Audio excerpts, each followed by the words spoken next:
Welcome to the Makers Making Podcast, episode number 4, the reboot. As you can see, I am joined by several fellow makers this time. In this new iteration of the podcast, we're going to have weekly discussions on news, events, products, and projects in the makers world and get different folks' points of view on those and go from there. Again, I'm Alex, Projects in Dad's Garage, and next to me you'll see my good buddy, Captain. You want to introduce yourself, bud? I am the captain. No. Hi, everybody.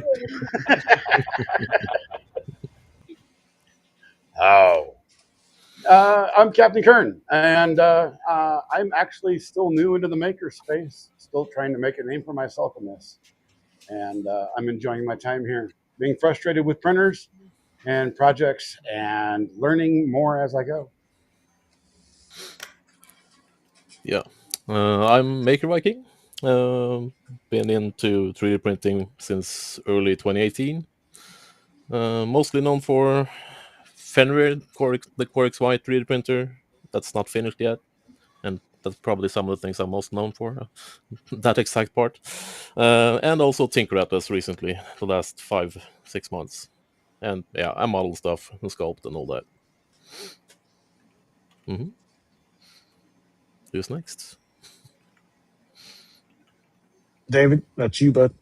Oh, me. Hi. Hey, guys. How's it going? I was sending you a private message, Alex. We got a lingerer. I'm David. Armored Printing. Oh, you are? I can't even see you. Anyways, I'm David. Armored Printing. I know a lot of you guys in chat. I've been 3D printing for a few years now, and yeah. That's me. You guys know me. I messed up the rotation. Go ahead, Phil. Hi, I'm Phil. I'm the Down Under maker. When I'm not making stuff in my workshop here with everybody on stream, I'm usually fighting off the wildlife and all that sort of cliche stuff that they say about Australia. I make stuff. I make a fool of myself. And when I'm not here, I'm usually teaching high school engineering, science, and maths.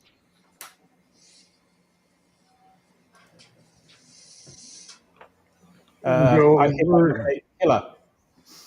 Am I next? Okay. Yeah. Killer Prince, real name Joe. Run a YouTube channel here on YouTube. Work a lot of just different projects, 3D printing related. Everything from making cool stuff to building cool printers. Day job, I'm an aerospace testing person, and that's what I get to do. But yeah, just a normal guy that likes to build cool stuff. I like to imagine you're the real life Maverick.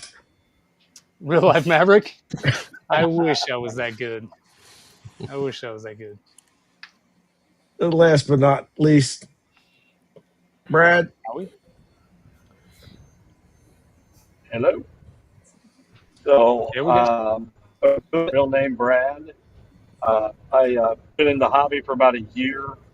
Unlike these other guys, I don't have a stream or anything like that. I am just a community member that is actively involved and try to throw a little humor, a little games, and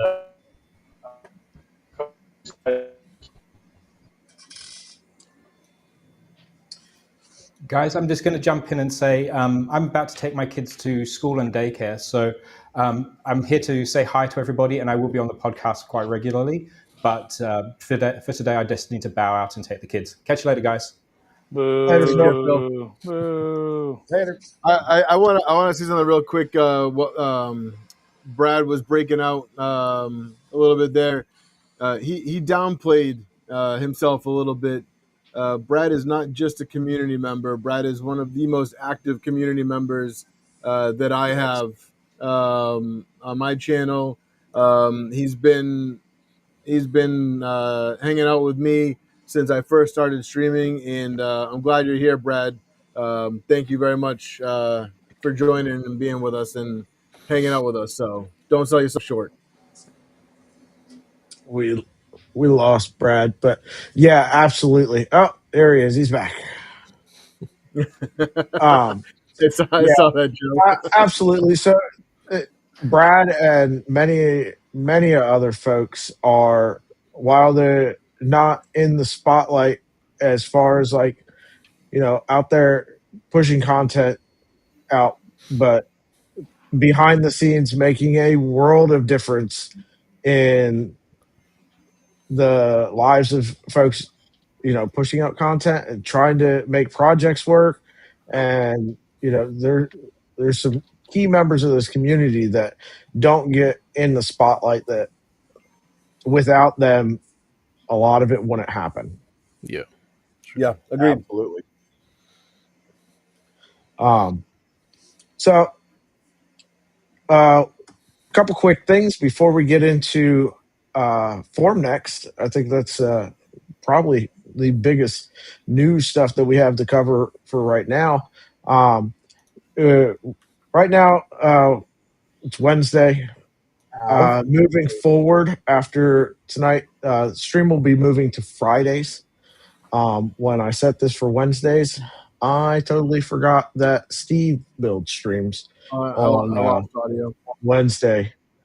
So I apologize to Steve. I talked to him. He knows that we're streaming at the same time tonight, but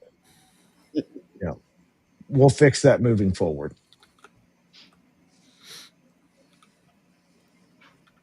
So, with that being said, Form Next happened last week, and lots of cool things came out of there. I think probably the two biggest news items that we'll just start off with is the Bontech index system and the Bamboo Hold on a H2C. second. I apologize.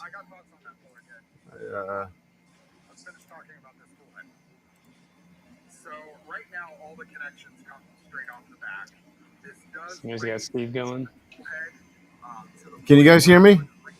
Yeah, I can hear you. Nice, dude. Like I heard you, Dave. just like yesterday, just technical difficulty. It's a nice Core 1 you got back there, Dave. Hey, thank you. Also, Martin, thank you for the gifted membership. Yep, I'm in the car at the end of about a 13-hour drive heading down to Mississippi. In the passenger seat. Where are you driving to? Gulfport, Mississippi.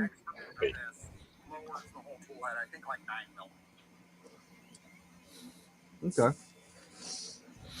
Doing Thanksgiving down here, and maybe build a couple of sandcastles and eat a little Waffle House, that kind of thing.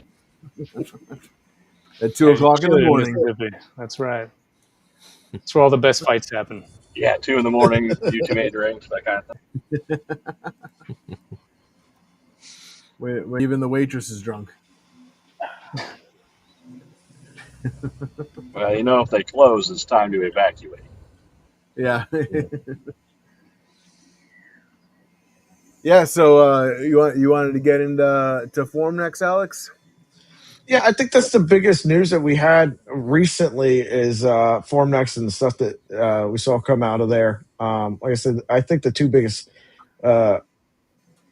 news topics out of Form Next was definitely the new Bamboo H2C release. Their it's not nozzle changing system, whatever you want to call it, and then the index nozzle changer. I'm surprised that there wasn't any real announcements of tool changers outside of announced at Form Next, but so I think that's just because everybody's been so hyped for index that I think it really kind of took over a lot of the news. I think index is going to be pretty phenomenal. Yeah, Kegel, I saw that Steve is actually streaming right now as well. Yeah. Going over I'll it. be going back to watch that. Yeah, I'll be revisiting that as well. But yeah, I think the he's cool sending it thing, over to me after he finishes with it. yeah, I don't know about his setup. He's got a I think his is on a Trident. Yeah, it is. Yeah, which is pretty cool. Um, but yeah, I was watching the 3D Musketeer stream last week. I don't know if anybody else caught that, I but did. Yeah, he I was was watching it live. I saw that too. But he was talking with Prusa and Bontek about the index, and I think one of the biggest takeaways is that a lot of people right now seem to be really concerned that it's like a Prusa exclusive, and it's not. I No. think what I think a lot of people are not looking at the big picture on it, and it's basically a universal system. You buy the setup and you make it fit on your printer. And the way that they described it, it sounded like it was really, really interesting that there's no electronics in the dock. So basically, it's just a dock for the nozzles, and everything is in the tool head, and you just pick up the nozzle um, and go from there. And honestly, uh, I thought that's what Bamboo's new system was going to be. Yeah. Um, when I saw the leaked picture, or not leaked picture, but the teased picture of the H2C, I was like, oh, cool. So they're kind of doing what Index released. So who did what first, but it doesn't matter. Two different platforms, but um, and then I saw it's half similar, where it still requires the use of the AMS, which I think a lot of people were really disappointed with that, myself included. Yeah, me Uh, the whole point, in my opinion, of swapping the nozzles over, having a multiple nozzle system, is for that really quick color change, like a tool change or the nozzle change or like the index. Having like let's just say, be generous and say sub 20-second color change. Hmm. But with the H2C, you're still looking at almost a minute for a color change, which I think I think it's going to be tough. Let me rephrase it. I don't think it's going to be tough to sell that, because I think Bamboo is kind of like Toyota, where the name sells itself. People are going to buy it because it's a Bamboo, but I also think that people might overlook Index because Bamboo has the same thing, but it's not the same. It's not the same, and I'd even go out on a limb and say, just from having no hands-on experience with either setup, just from looking from the outside in, Index is going to be better in every way versus the Well, Bamboo. so I think they're kind of two different systems, right? Bamboo is going to be more user friendly. It's going Yeah, to, I feel for the like most that part, just work. H2C You're gonna, got some yeah, cool engineering in it, but they kind of missed the mark by having yeah, the AMS yeah. involved in it. And Yeah, And so you're going to give that to someone that wants to do a lot of multicolor type things, and they don't situation. really know how to tinker, or they're not interested in tinkering, and so they just want to buy a thing and have it work off the shelf. That's going to be your Bamboo crowd, your Bamboo audience. yeah, it'll be With like your the index Staples easy system, button.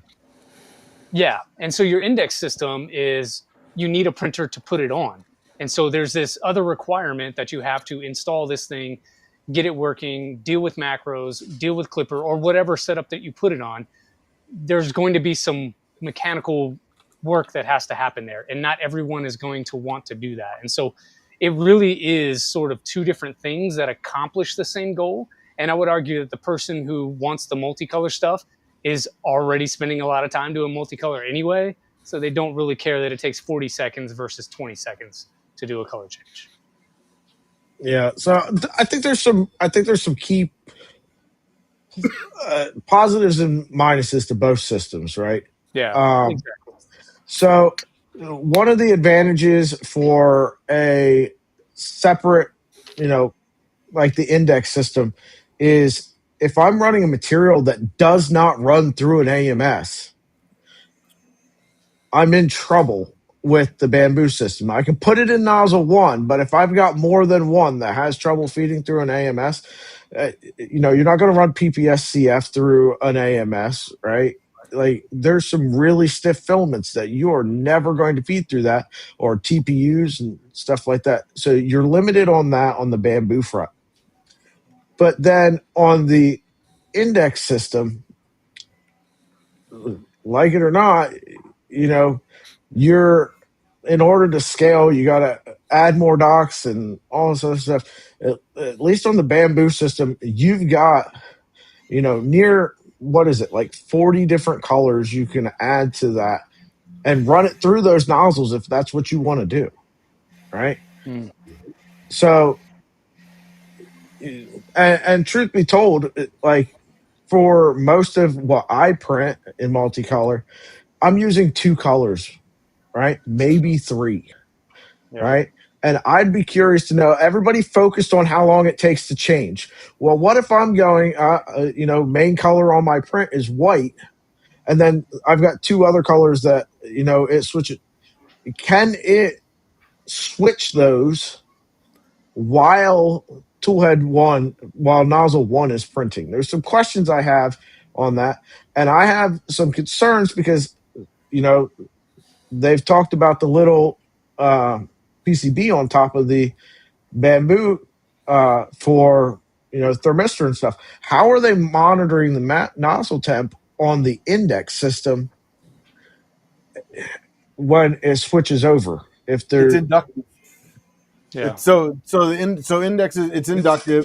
It's gonna be so basically what it's gonna do. So say you're doing a print with ABS and I don't know TPU. I know Okay, how it heats, but how does it monitor the temp? it's gonna be G code. It'll be G code just like so when you slice it, you're gonna slice you're gonna paint your parts with the ABS, the TPU, the whatever filament it is, and then when it does its G code, it's gonna tell the system that, hey, when we switch to nozzle 1, that's ABS. It's got to be at 260. When we switch to nozzle 2, it's at TPU. It's got to be Yeah, at but how does it know the Yeah, nozzle yeah. is So, at so I the think, temperature? yeah, I think what you're asking, It's Alex, the thermistor. yeah, the thermistor is going to be on the actual carriage portion. It's not going to be on the nozzle Yeah. anymore for index. And so it to your point, it's measuring the heater output, not necessarily the nozzle temp as we would traditionally think of it. And Yeah, that's going to be a difference. Yeah, I And I have see your concerns point. about that because, like, Yeah. volume of flow, right? If it thinks it only needs to put out so much power to hit 260 Celsius, but all of a sudden I'd go from pushing out, a flow of 3 millimeters cubed to 30 millimeters cubed. The cooling from the filament pushing through there is going to drop that nozzle temp. How is it confirming that it is actually what it thinks it's supposed to be at? And I haven't seen an answer. I'm sure. I'm not sure, but I really hope that they have some way to actually confirm real world temp versus what it thinks it should be at. But I haven't seen any information on Let's go I guess over you'll have to buy one to. and tell us. Can you? it. So let's see. Right. So Yeah, but I don't think printers now confirm what they're telling us. It's just whatever the thermistor is reading from the heat block, right? And so it's very similar in the same way. So you have the heater that's going to do the induction thing. That's just a magnetic field that is heating up the nozzle that's wrapped in a stainless steel type conductive material. Yeah. And your thermistor is just reading the output of that temperature. I see Kegel posted in the comments. There's a PCB on the nozzle. Yeah. So Yeah, that's for Bamboo Lab. right, but Yeah, I think Index is similar, where it's going to have a sensor, and then you can still have when it picks up the nozzle. I don't know how it works, but I'm looking at the blog for it right now, and it looks Yeah. like there's a method of communication once the nozzle gets picked up. So yeah. If there's a PCB on it, just like the Bamboo, then I don't understand why people are crying about the Bamboo having a PCB on it. People are gonna have opinions, man. people are Yeah. going to complain about everything. You know, Yeah. I saw someone post. So another big announcement too from Prusa is they have their high temp upgrade for the Core 1, the Core 1L, which will allow you to print up to 400 degrees C, which a lot of people were complaining about the next shooter, how it's limited at 290. And now you can get an upgrade kit for it if you want to print hotter, which I think is super cool. I think that got overlooked as well. But I saw the price tag is $200 for it. For what People are now? complaining, huh? For what is $200? It's for the high temp upgrade for the next shooter, which I saw people complaining about that too. You know, saying that it's too expensive. Missed what you were Put a talking tube about. on it. Let's put a What's tube that? on Put a tube on it, yeah. it. But I'm just saying, like, you know, you're never gonna please everybody. You know, I saw on Facebook someone made a comment. You could buy an entry level printer for that. Sure, you can, but Yes. it's not going to print at 400 degrees. But again, I Nope. think when we It's talk like about you're looking at apples and oranges. Like the kind of person that needs a high temp nozzle like that is printing materials that require that temperature. Those so materials themselves are the not 200 cheap. is worth it. And so the $200 is relative to the type of stuff you're Yeah. printing. So if you print a lot of PPS carbon fiber, that mandates that you have a certain amount of hardware capable of doing that. And so that's going to cost you money. Or you just hire it out if you want to do it one time for Which this is going to one cost item. you money. Yeah. Yep. So like It's I going don't to know. cost you money. Yeah, So I think people get tied up with, you know, they're like, oh, this costs X amount of dollars, and I can get. If that is what you're thinking about buying, because it is what there's a good chance you don't need what that's doing, and this conversation so you're here's not my included way of in this thinking about it, conversation, right? You know, Alex. So here's my way of thinking of it, right? Okay, so if you're looking at something, right, and it's like, oh, that's too much money, or that's stupid, or whatever. It's like, well, you're not the target customer. exactly. Like, so, you know, you're not who this company is targeting. Like, and that's fine. Okay. You don't have to be the target customer for everybody. Okay. I'm probably not the target customer for Bamboo. Most of us here aren't the target market for Bamboo because we all tinker. We all like to have full control over our machine. We like to, you know the ins and outs and, have our creative freedom with our devices. The Bamboo is for someone who just wants to print. They don't want to be into 3D printing. They just want to print stuff. Yep. Yeah. So there's a But difference, I think we and confuse that's okay. Yeah, I think we confuse cost, like the money dollar value, with actual value. Yes. So the all the money is time, one all the thing, time. but the value to the person who needs that item, Mhm. cost is irrelevant. It does the exact thing that they require that item Yeah. to do. And so that they understand that that's going to get me what I need. And Kegel, so that's a the great cost point becomes too. irrelevant. Yeah. Print. The Yeah. print does Yeah. collectors. Like right now, I'm looking. You know, I've been the last couple of days looking to see what it would cost me to put takeoff tool head and a tube onto Yeah. the Trident, along with whatever else I need to do. Yeah. All right, How big's your Trident? that's 300. But you know, the cost for that, you can go buy yourself, you know, a P1P for that price Yeah. for the cost of just the tool head. Yeah, but Right. it won't do what your Trident will do. No, yeah, exactly. And the cost of doing a takeoff tool head and a tube was insane to me until I got to the point where I needed Mm-hmm. a tool head to be able to do that. it makes no sense if I don't if I don't need my printer to do that. It makes no sense to pay that money to do it. If you don't need a printer that prints at 400C, why are you even worried about spending $200 on a nozzle that goes to 400C for your Prusa? Right. If you're pushing PLA out of your Prusa, you don't need it. You don't need it. Worry about it. Yeah, it's not for you. No. Yeah. It's not for you. Not everything 3D printing related. It has to be for you. Yeah. Okay. There's other people who it is an incredible value to. Yeah. It's just like the Prusa versus bamboo. Okay, they're two different target markets. You know, who else? Name another like expensive printer brand out there. Stratus is pretty expensive. expensive. Yeah. Rat Yeah. rig. Rat. I mean, Rat. So Rat Stratus is an expensive printer, right? Hundreds of thousands of dollars. Yeah. Yeah, but you know, Multi-maker. Sure. Like I'm not buying a Stratus for my garage. No. Yeah, no. Oh, I thought that was what was Somebody that behind you. needs a printer Kegel, that puts out a Kegel, certain type of reality in the print. same category as bamboo. Yeah. It's a hobbyist brand. Yeah. Bamboo is a hobbyist brand. Creality is a hobbyist brand. Vision Miner is a production grade brand. They're gonna create machines that are for professionals. And I want honestly, one. yeah, I would love one of those.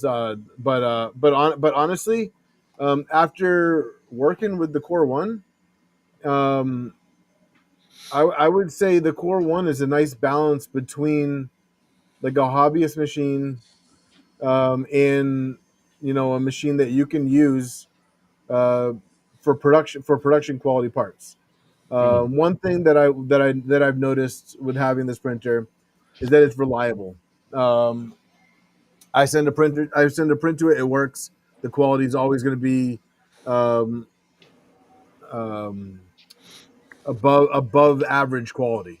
Is it going to be perfect? No, but that's on me because I haven't tuned filament not once on that. I haven't even done so much of his temp tower on that printer, and I've been happy with that. But like, for example, a Voron, like that is 100% a hobbyist printer. You're gonna build that to your spec. You're gonna build that to your liking. You're gonna build that for you. Shoot, you probably won't even print that much with it because you're gonna spend most of your time building it and working on it and modding it. and modding it. Like the amount of printing you'll actually do with it is probably gonna be a quarter of what you would do on a machine like this because this one you're not gonna spend your time working on it. You're just gonna print with it. That's why I have both, right? So I have workhorse machines. So earlier you said we're not bamboo people. I have all of the bamboos here, and they are my workhorse printers, and that's because I spend my time modding the other printers all the time, updating them, upgrading them, and so I need a printer that I can just send stuff to and not worry about.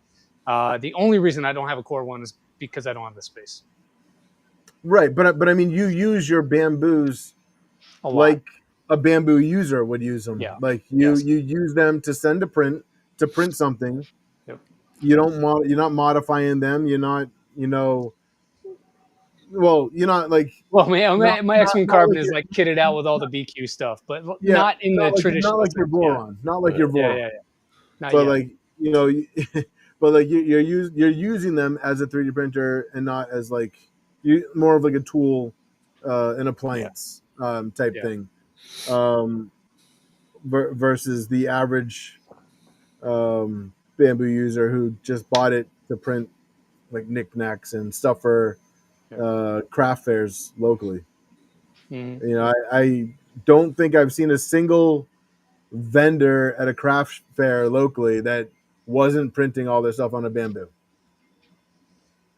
Yeah, I'd say probably 9 out of 10 of all the vendors at the local craft fairs here are using bamboo printers.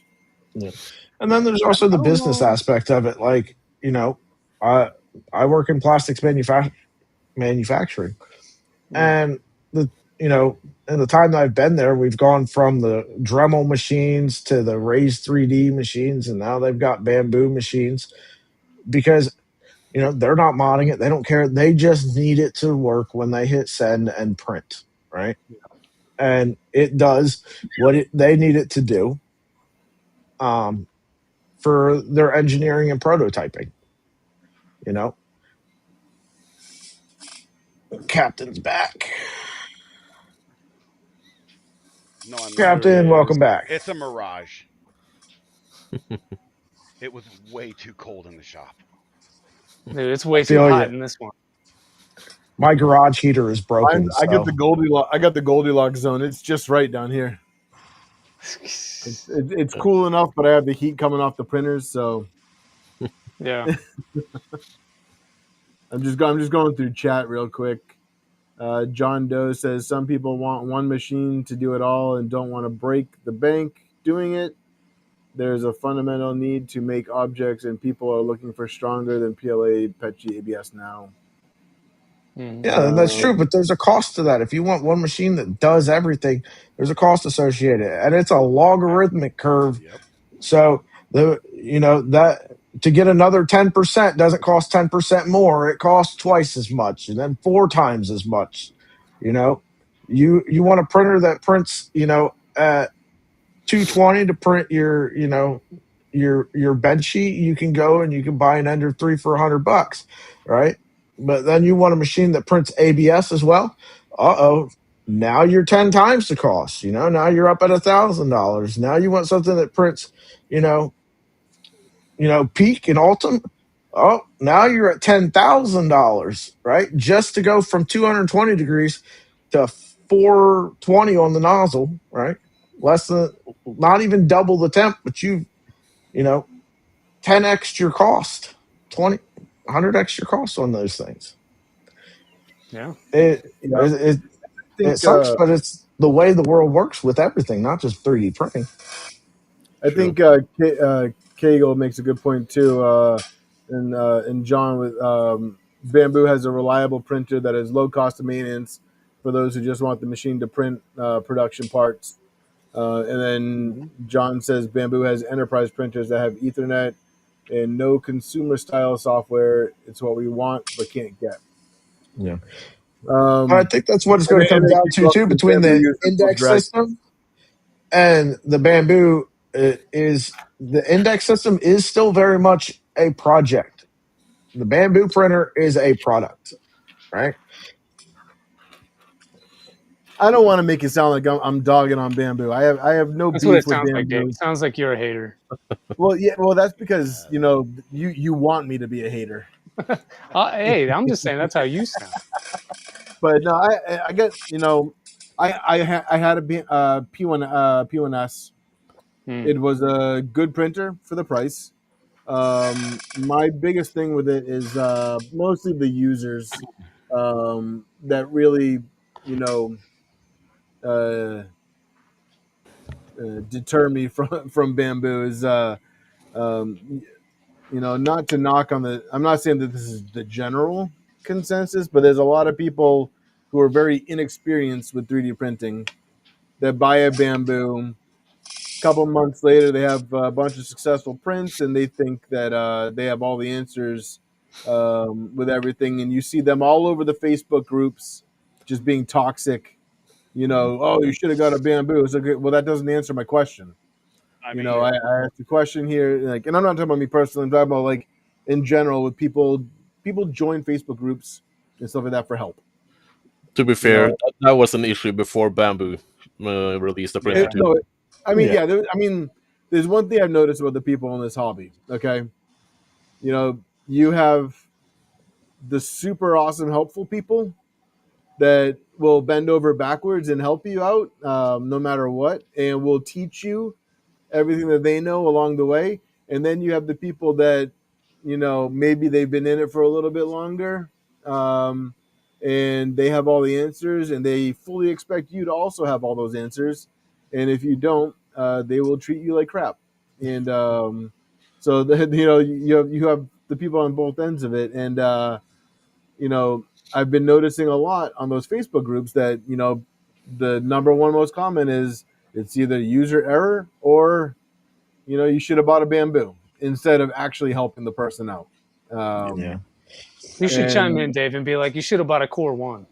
Fortunately Yeah. or unfortunately, it's very much so a vocal minority. I have found the longer I've been in the hobby, the more you realize that is mainly noise from just a few people that just cry the loudest, right? I That is almost made a true. comment on one, but I stopped myself. I said, "What would Killa do?" And then I deleted my comment Mm. That's because true. I The problem definitely I measure ha- my responses, Dave. You know me so well. the problem I have with the bamboo But the bamboo crowd is simply this. They're like Apple users. you gotta turn your volume up, Captain. Oh Lord. Your mic. Yeah. I Is that know any I'm Hear better? you. deaf. You're just low. Hold on. Let me turn There this you go. off here. That's good. Yeah. Okay. It's the automatic gain thing. Okay. Yeah.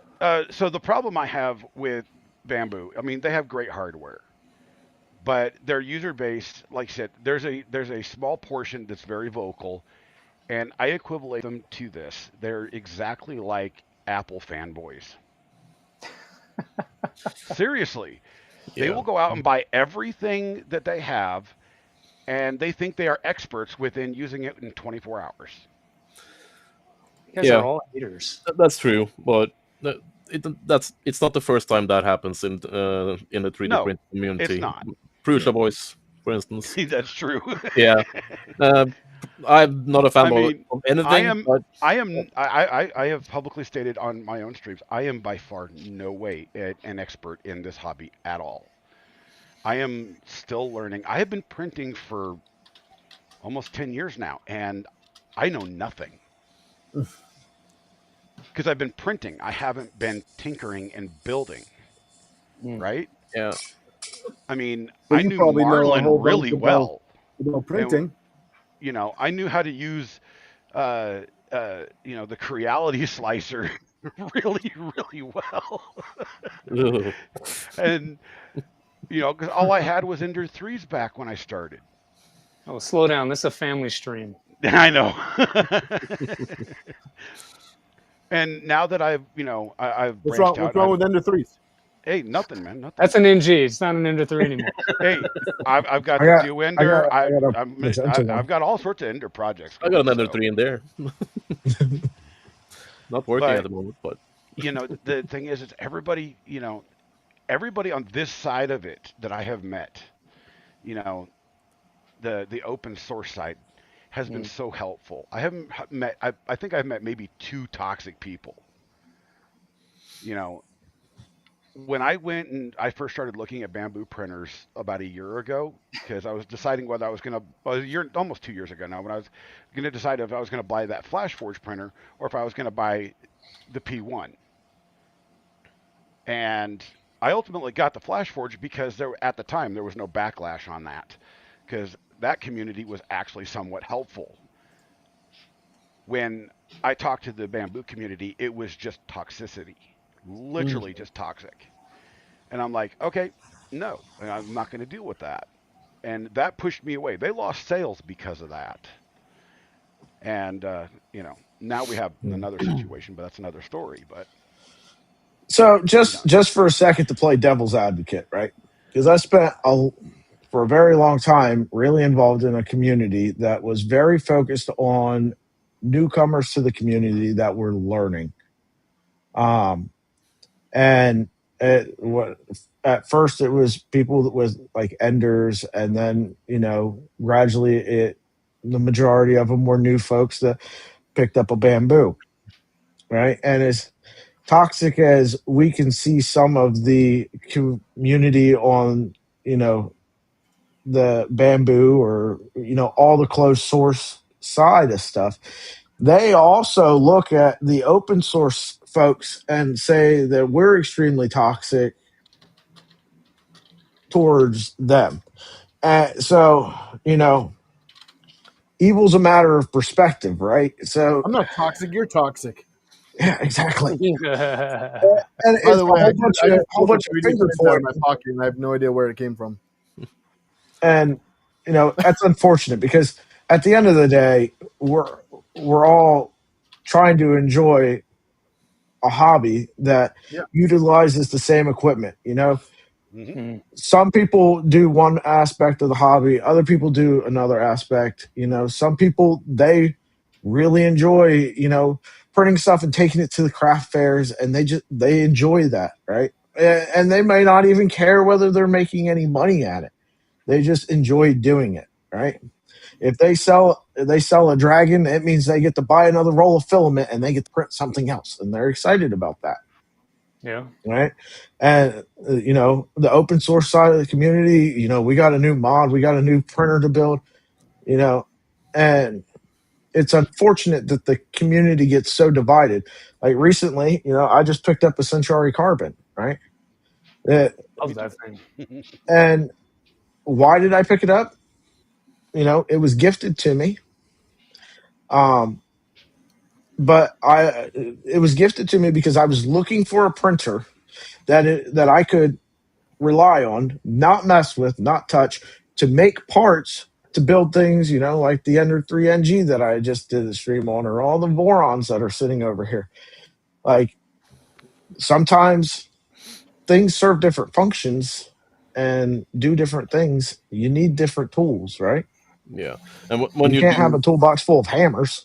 no, and when you do a hobby for a long time, the hobby often evolves. Like for me, I was really interested in the tinkering part of the hobby from the beginning, but I also got really sick of working on printers like that after a while, and especially when I started focusing on sculpting and modeling and all that.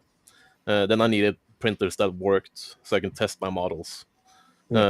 But Hmm. yeah, I still like both things, even though I'm I feel that. still a bit tired of working on printers. But I'll Yeah. get back to it. I got Yeah, the I get Centauri both Carbon. I told feelings. the old lady if I had started off with that printer, it worked so exceedingly well that I would no longer be in the hobby, right? Because 90% of what I enjoy about the hobby is doing stuff, working on tinkering, doing electronical stuff, learning crap.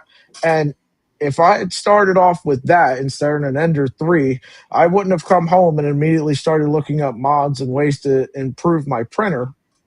I would have printed a few knickknacks and gone, oh, this is really boring, and moved on with life. I wouldn't have found it interesting, but that's me, Hmm. right? Yep. So if I had come into the hobby today, I probably wouldn't have stayed in it as long as I have.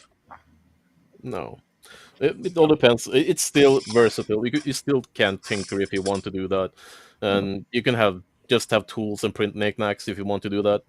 But and but you can expand it to start sculpting, like it was for me.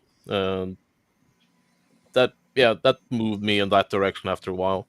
But I'll still go back and forth between everything. And now I'm focusing on Tinker Atlas, as some of you know at least.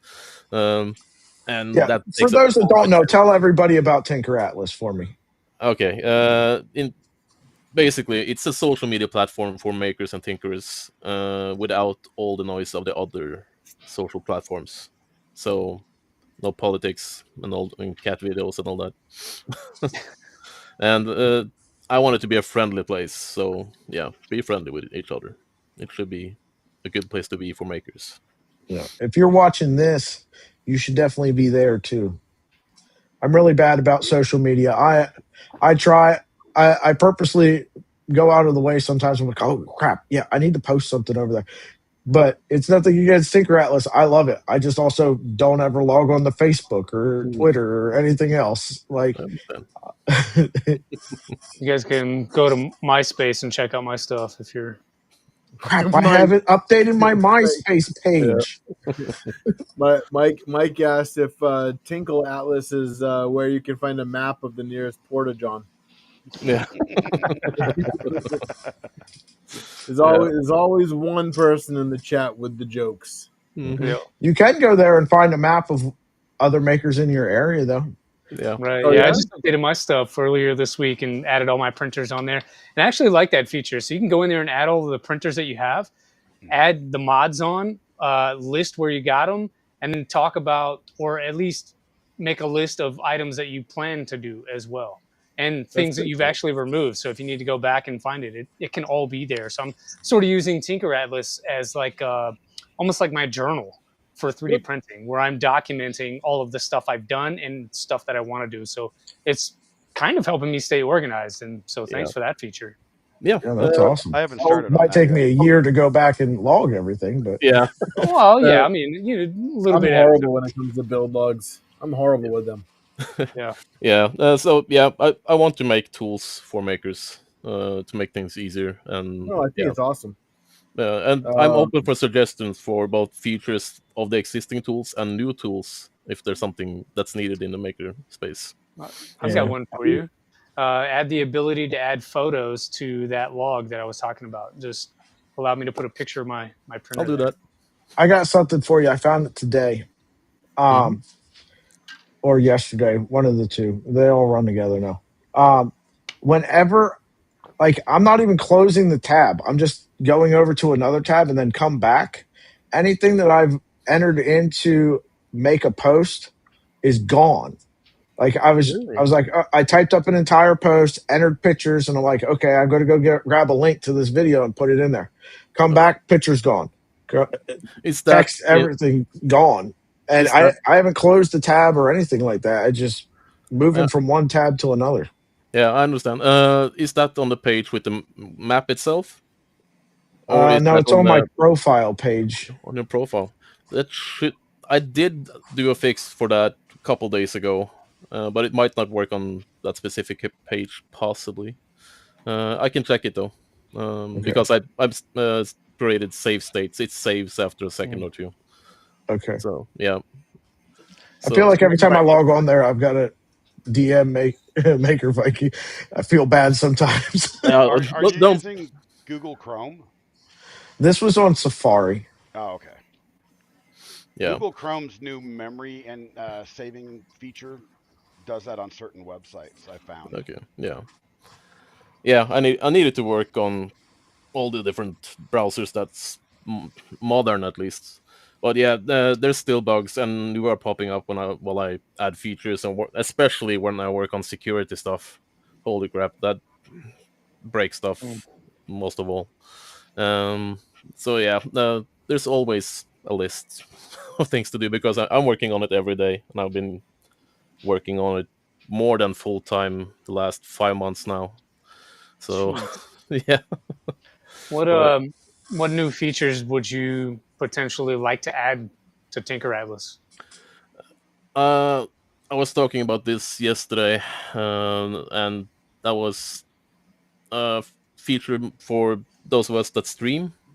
To add they can add their stream and get it into a calendar, so all the users of Tinker Atlas can see when the next stream is, or planned streams, That'd or be cool, planned videos, for instance.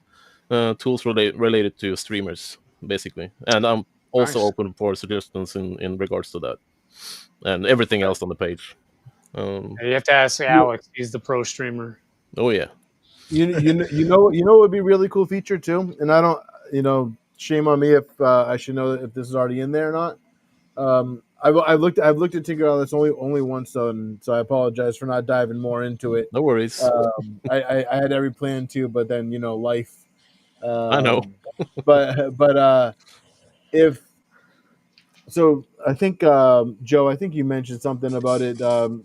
You'd be able to see other local makers. Mm-hmm. If there was a way to maybe set up little local events, like little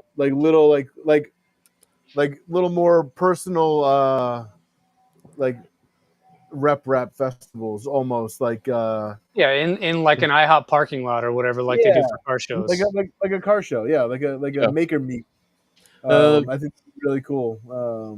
There isn't something like that yet, but that's something I've been thinking about since since the beginning. Almost like you said, with streamers being able to put their streams up and stuff, maybe just like a calendar where a bunch of people can pick a day and be like, "Hey, we're gonna be here at this time." Yeah, that is. Yeah, that's coming. I just need to get to it. Then everybody gets arrested. Like just parking lot takeover. Yeah. Well, yeah. there's still a lot of things I need to do on the page, but mostly it's working, or the main features at least are working pretty well now. With the occasional bug when I secure it or secure stuff more. Most of the time. But yeah, I still have a lot of things I want to implement, and of course, new things pop up all the time that I want to do. So yeah, but it's getting better and better, and works mostly. Do you have a suggestion box? I do have a bug report feature down in the right corner, but that could also be used to suggest something. I was going to say it's labeled donation. Yeah, no, yeah, that's on the right side for one I page like that. and left side on the map page. Make your voice heard. Yeah, That's right. no, Money Click talks, here. Dave. Money Click talks. here. Yes. yeah, that's not needed to make suggestions for sure. But I do Shh, we're trying to appreciate help you out. support, of course. Yeah, Hey, I got a question for everybody. What did everybody think about the Fuge by E3D? I So I actually can didn't barely see hear much. you. You went real It did quiet it again, didn't it? Yeah, Yeah, I think so. you went real quiet again. Oh my gosh. Okay, can you hear me better now? You got to say Yeah. it with your chest. Slightly. Yeah. Okay. What did everybody think about the Fuge by E3D? Fused by E3D. Oh, I did see Fuge. that. I did see that. I don't remember anything about it other than it looked really cool. Yeah, it was fast. It was printing fast, and I think it's high flow, really high flow. But Oh, that's is this the V minion that was moving? yeah, The hot end Okay, tech where I didn't it realize they had a flattens different name for it. the filament as it goes Yes, through the got hot you. end. Okay, Oh, yeah, I didn't even Yeah. know that. yeah, I do remember Try, that. Yeah, I'm trying to find this on their website. I I'm don't turning know the if Do they it save have is. ridiculous anything? feature off. You can find it on the There we Orbiter. go. There's an Orbiter site that talks about it. Fuge is a tech demonstrator, but not ready for production. Thanks, Digital Dragon. Yeah, it's another high flow nozzle, and if it works, great. Yeah. I Digital love Dragon optical was bags. at Form Next. Are you going to hop in here and share some of the stuff you saw with us, sir? It's like no. Absolutely not. Luke, you were at Form Next?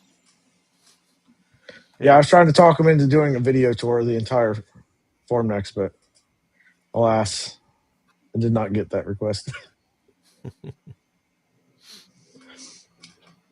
Man, I so badly wish I went to Form Next.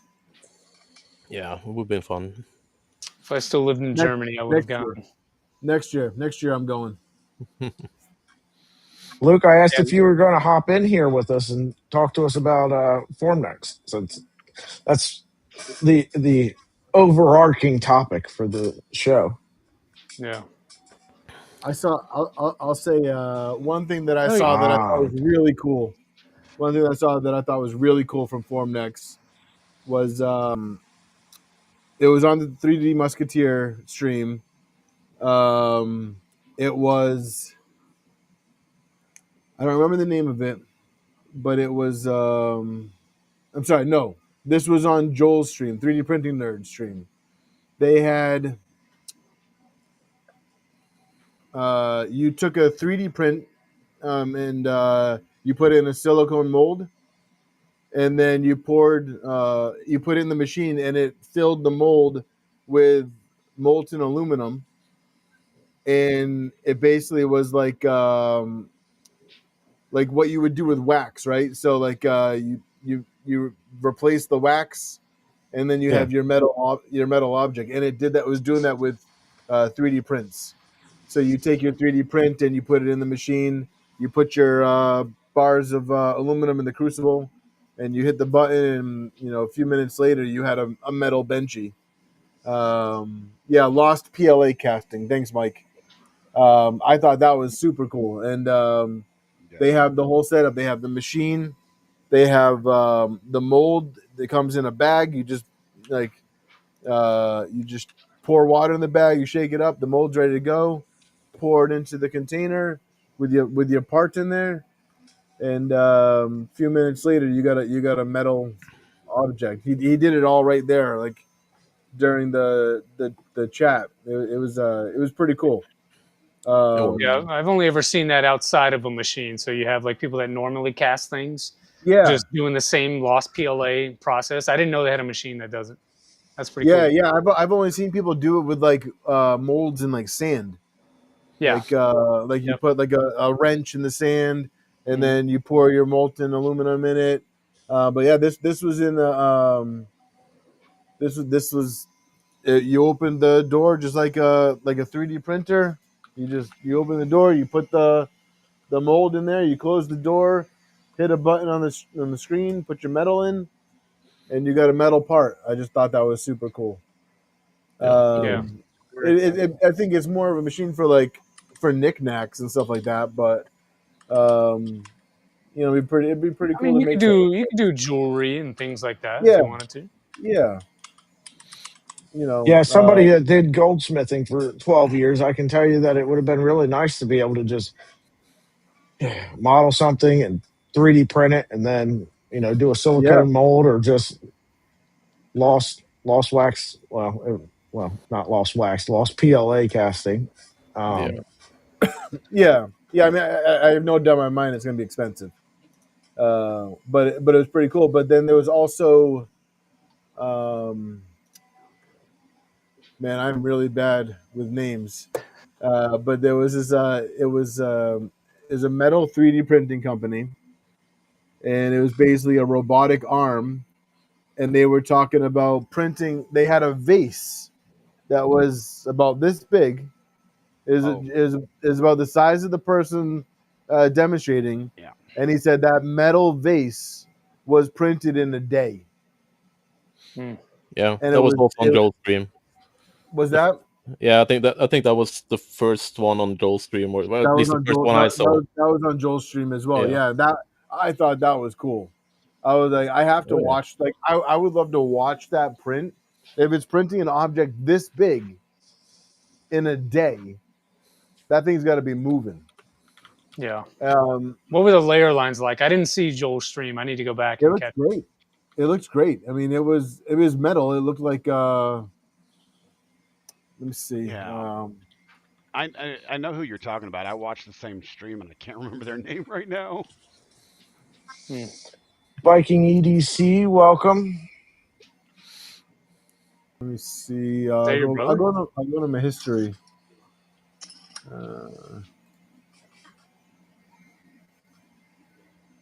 We got lots of Viking, Vikings in is that chat your today. brother? Yeah. You guys are all related, right? That's how it works. Mhm. Yeah. No.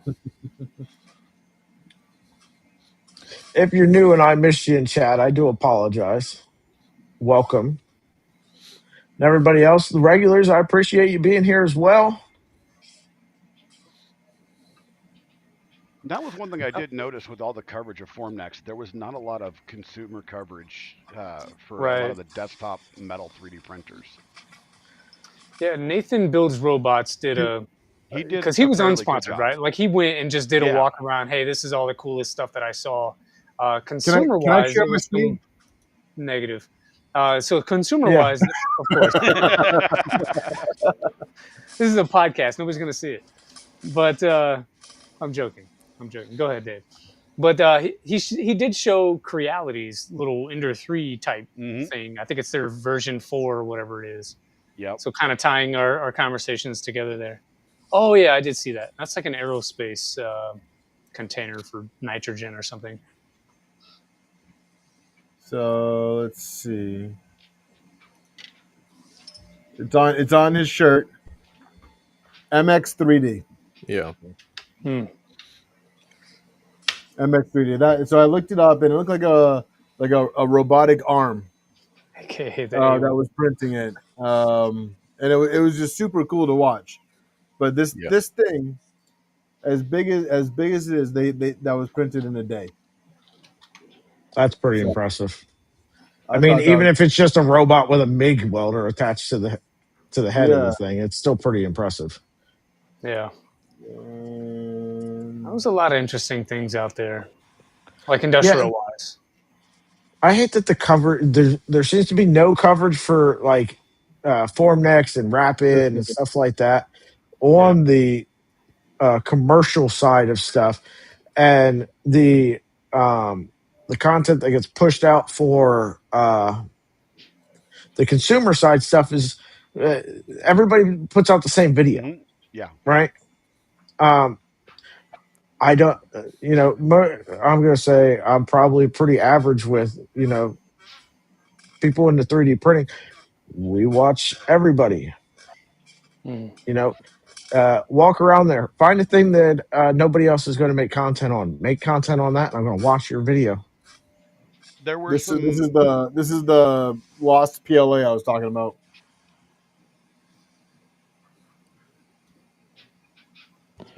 But Yeah, that was pretty cool. Is it I just thought. centrifugal or? Oh, I don't know, man.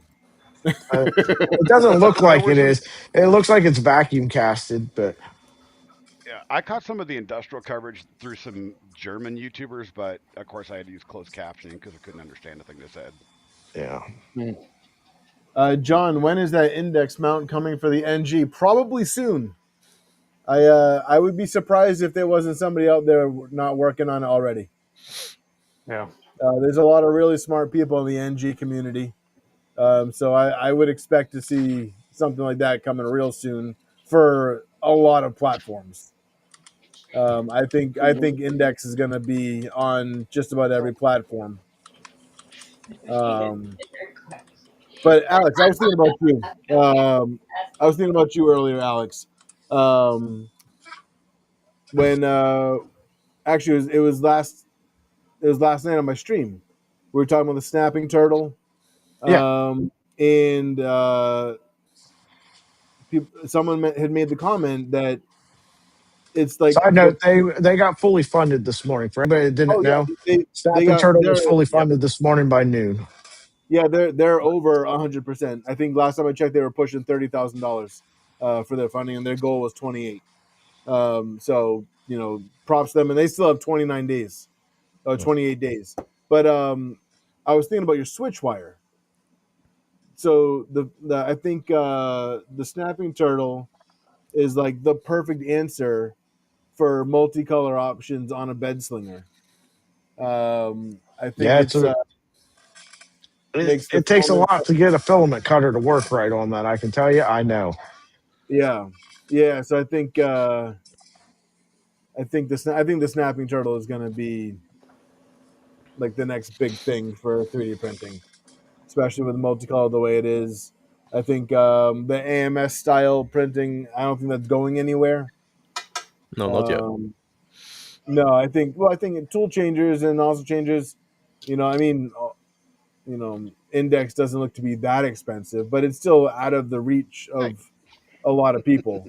Mm-hmm. But I think the AMS style multicolor systems are going to stick around for a while. Yeah. I think the open source stuff, like you have Big Tree Tech just released their Vivid.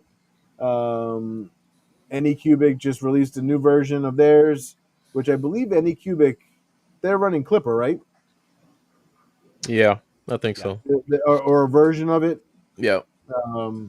So I know people are using those Ace Pros on non Anycubic printers. Mm-hmm. So I think the snapping turtle is. Did you back it? I did. I actually made a Kickstarter account just to back it. This is the first product I've ever backed, and Nice. I probably It's all wouldn't- downhill from here, Dave. I'm just telling you. Yeah, I mean, I know Rob very well. He's a great guy, and I know that there is no way in hell that he was gonna do a Kickstarter, put his name out there if the product wasn't 100% ready to go and just be absolutely perfect. Dude, I was told when he showed it off at Rocky Mountain in April. Like back then, told him, Yeah. and I'm interested in getting that. Yeah, and he's like, they've been nonstop on that. He's been nonstop on that, and we had a funny conversation the other day because he had made steps already, and but that Kickstarter was huge for them. And I couldn't think of a community member that who has put in that much work, deserving that big of a confirmation. You can call it, with it being fully backed in 24 hours. I think that says a lot. Yeah. I think that says a lot about him, a lot about Armored Turtle. By the way, guys, I don't get paid by Armored Turtle. I'm just, I'm friends with them. They're great Yeah, you people. just get all the cool fancy stuff to tease me on stream with, the stuff that I need to fix. That's not even them though. That's my buddies over at LDO. Although Rob did make that introduction for me with LDO. So No, I I do mean have the Rob. HGX gear extruder. Yeah. No, I get I all the need behind. that's the Well, no, thing I no, need. I don't get all of it. I don't get all of it. I know, There's still but secrets for me. as They I don't tell me. understand it, that's not even part of Until their it's thing. ready. That's somebody else's mod for it. That They don't tell me stuff until it's ready for other people's eyes to see, because they probably assume that I'm going to stream it. So, which, by the way, this box turtle has had the HGX gears in it for months, and I didn't tell anybody about it Why not? because I can keep secrets. it's all right. I saw Anybody else back the snapping The turtle? Prusa Core 1L back in June and didn't say anything about it. Yeah, I don't even yeah, think I was supposed to have seen it when I did. probably not.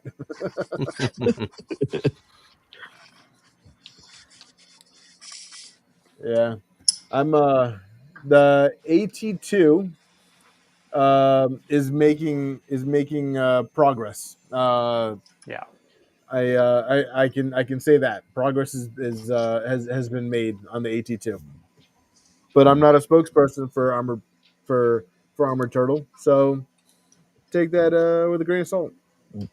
I wish him luck, man, because it definitely seems like the hard work begins after you get your Kickstarter funded. Right. Now you The actually have to production bring the product out. yeah, the production's gonna be no joke on that, but he's a worker, so he'll get it done. I'm here He'll get for it it. done. I want it for the Trident that already can't handle the MCUs that are on it. Well, that's the cool thing about the snapping turtle, is it's basically going to be no different than a sensor. So it's Oh, not. okay. I thought it had its own MCU in it. So it does, but Yeah. so it has a board in it, but the way that he described it to me, it's basically a sensor. It's Mhm. it's it's just taking a signal Yep. saying cut, Mhm. and then it's got another signal that says clear, Mhm. and then you pull the filament back, push the new one in. Yep. And the So cool it's thing a about five that, wire deal. It's a 5 wire deal, and one of them yeah, is optional. So power, ground, two high signals, one to do what Dave is saying, the other to do what yep, Dave is saying, and then your and then LED. RGB, Yep. yeah. So All it's right. I very, was very worried that it simple. It's was almost another like an in-stock. MCU that I was going to No, have to add to my config that no, No, they which no, will it's cause almost actually like me an to in. cry about. no. So if you go to the Kickstarter page for it, right, he has wiring examples on it. You can wire Yep. it right to your EBB36 using a couple of the pins on there, and it's just a matter of going in your config and putting in the pin, the cut pin and the clear pin, I believe. Yes. I think those are the two that you really need: cut and clear, and obviously power and ground. But then I think like I don't think you have to hook up the LEDs to it. No. I think the LEDs are optional. Mhm. But why not use them? They're cool looking. Mhm. Yeah, Um, it gives you basically 4 examples. So EBB 36 and Nighthawk, both with beacon and without. yeah, yeah.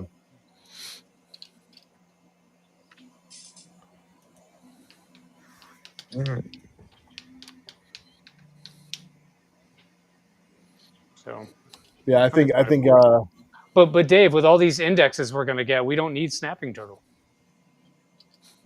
there's always a place for it. Like I said, the AMS style multicolor is not going anywhere. No, it won't. It'll be a while. I'm putting this on my Mercury 1 next week. Just Okay. for fun. Happy turtle lettuce feeder. Yeah, and if you notice, it has a It has a 510 millimeter extrusion going through instead of this little guy. Okay. What are you putting? It's gonna get. I'm gonna drill holes, and it's gonna be blind joint mounted right to the back of the Mercury 1. Okay. So what are you doing for spool management? Oh, Joe, I'm glad you asked. So almost like we set this up, Dave, so I can knock it out. So above my Mercury, you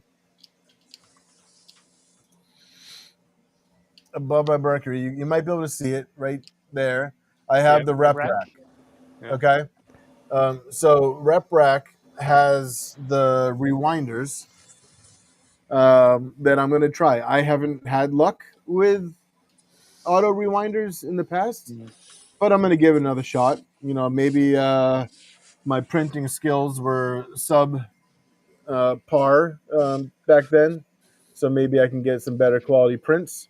But we're going to give it a shot. But honestly, there's really not that many options. There's not many options for. Have you looked at Filamentalist? Well, so those from what I've seen, that's pretty tricky because those have the one-way bearing.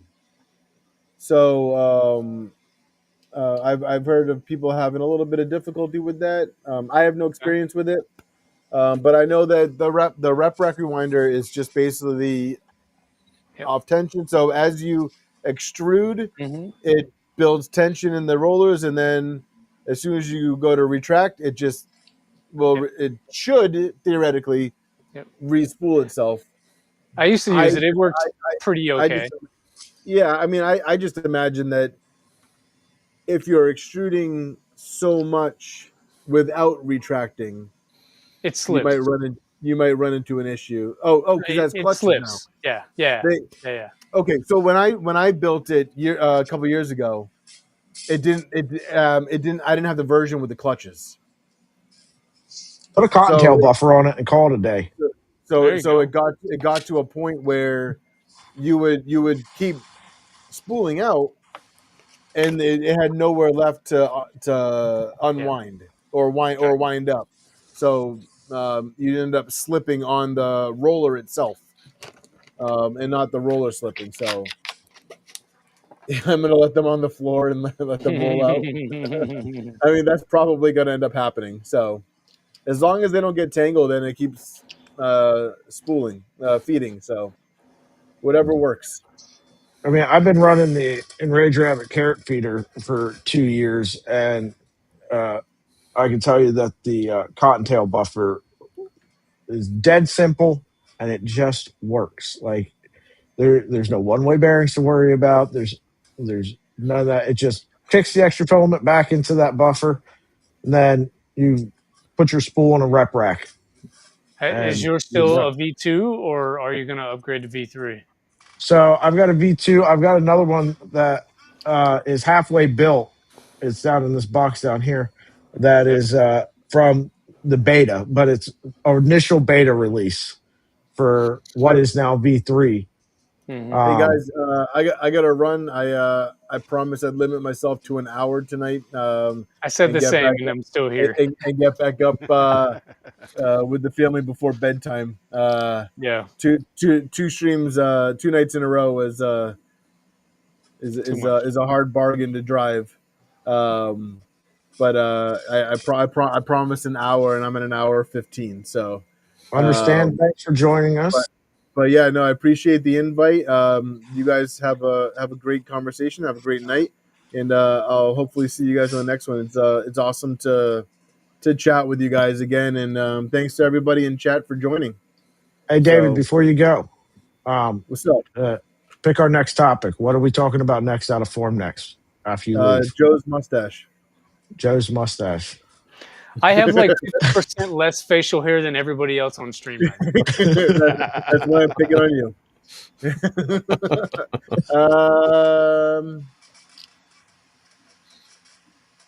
I don't know, man. I don't know. All right, we'll default to captain's list. He's got a long Yeah. list. Yeah. Go with captain's list. He came. You picked the one person who didn't come prepared. So thanks a lot. Captain's the only one that did, I think. Just because I was going to make a video. You guys take care. I'll see Have you a guys good one, around. David. Later, Thank Dave. you. Later. How do I get out of here? I'll kick you. Control Alt Delete.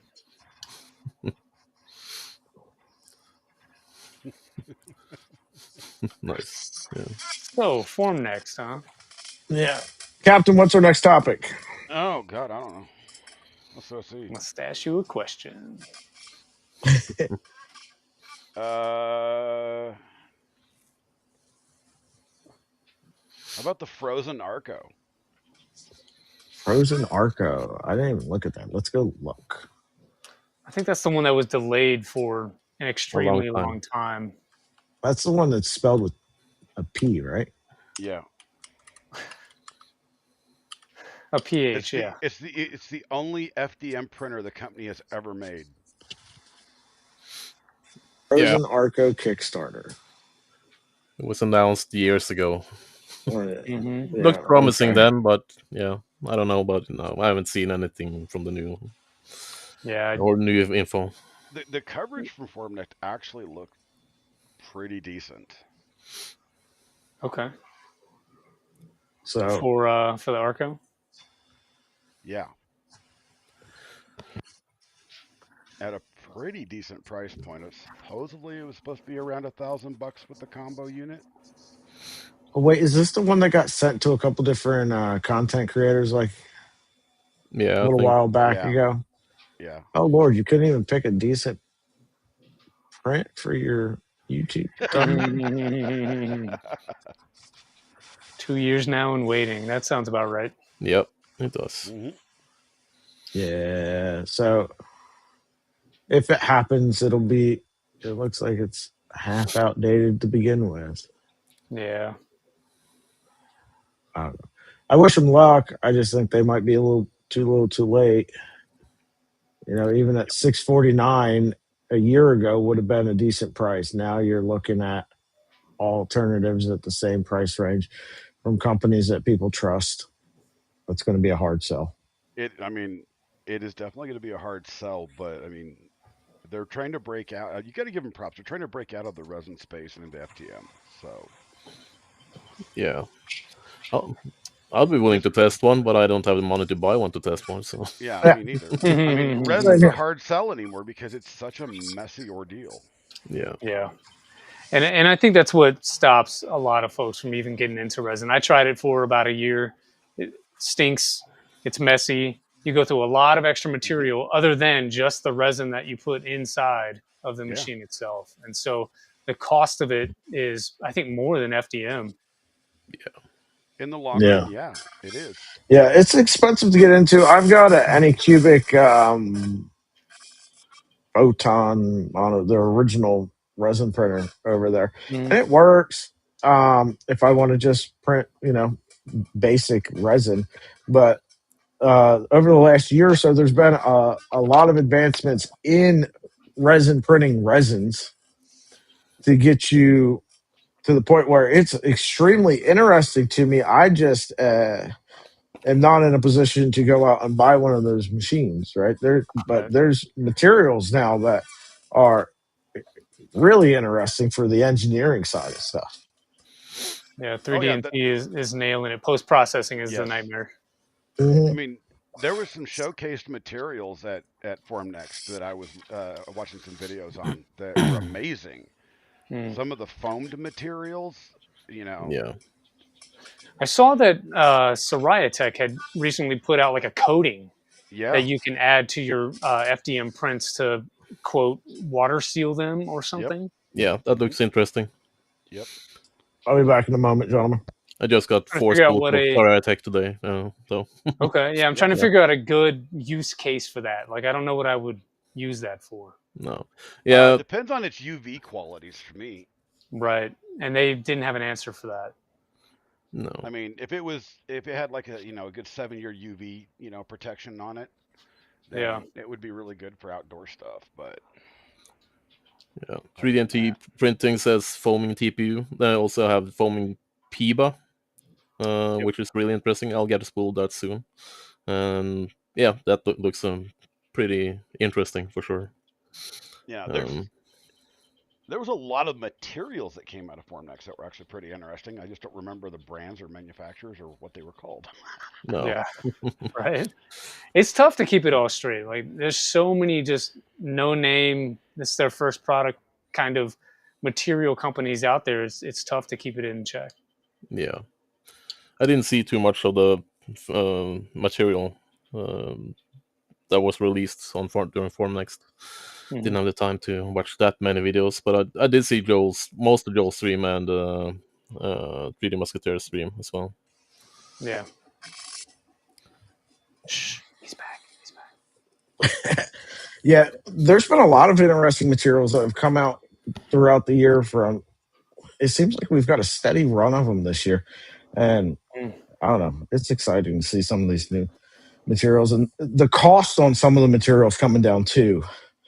All right, so I think Bamboo was the first one to come out with a consumer like PPA, and they were wanting, what was it, like $250 or something like that for it.